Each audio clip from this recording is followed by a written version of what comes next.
Words such as scotched and codded abound. The similes are colorful, but they fit the characters' rural backgrounds. That was clear as cow patties on a snowbank. You done did the milkin', might as well lap the cream. The syntax and formality in Jake's telling is true to letters written by Civil War soldiers. I believed I could not be hit, so absent had I decided myself to be. And wondering how many of our dinner companions would share our meals no more. The horror of war is vividly rendered. This is not a book for the faint-hearted. Men kill and are killed, and the reader is spared few details. A scene where a wife's love letter is read aloud to a dying Union soldier is particularly harrowing, but amid the carnage there are moments of lyrical wonder and beauty. One of my favorites is when Jake, hiding out in a barn, observes the shafts of light spearing down through cracks and illuminating all the grainy debris in the air. It is a moment that brings to my mind another soldier, Tolstoy's Prince Andrei, who, fallen on the battlefield, sees the sky as though for the first time. Beauty and wonder yet abide in the novel's world, and a belief that, even in the worst of times, we are capable of moments of grace and forgiveness. That aloneness would not be our fate. Daniel Woodrell is one of America's best writers, and WOE to Live On is one of his finest achievements.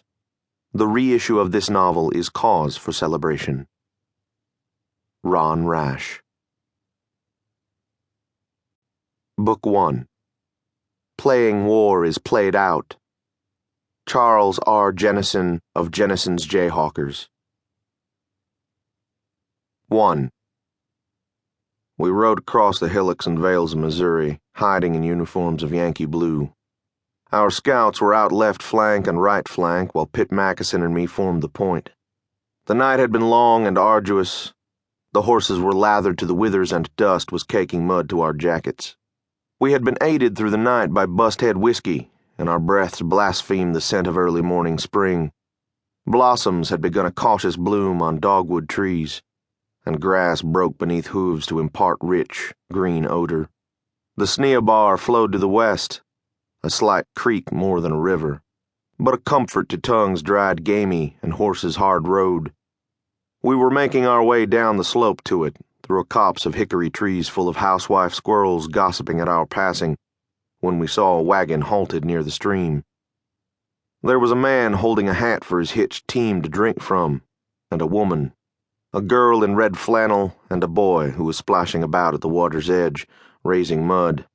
The man's voice boomed to scold the boy for this, as he had yet to drink. The language of his bark put him in peril. "Dutchman," Mackinson said, then spit. "Goddamn lop-eared St. Louis Dutchman." Mackinson was American and had no use for foreigners, and only a little for me. He had eyes that were not set level in his Hachette face, so that he saw you top and bottom in one glance. I watched him close when crowds of guns were banging, and kept him to my front. "Let us bring Black John up," I said. I turned in my saddle and raised my right hand above me, waved a circle with it, then pointed ahead. The main group was trailing us by some distance, so we had to pause while Black John brought the boys up.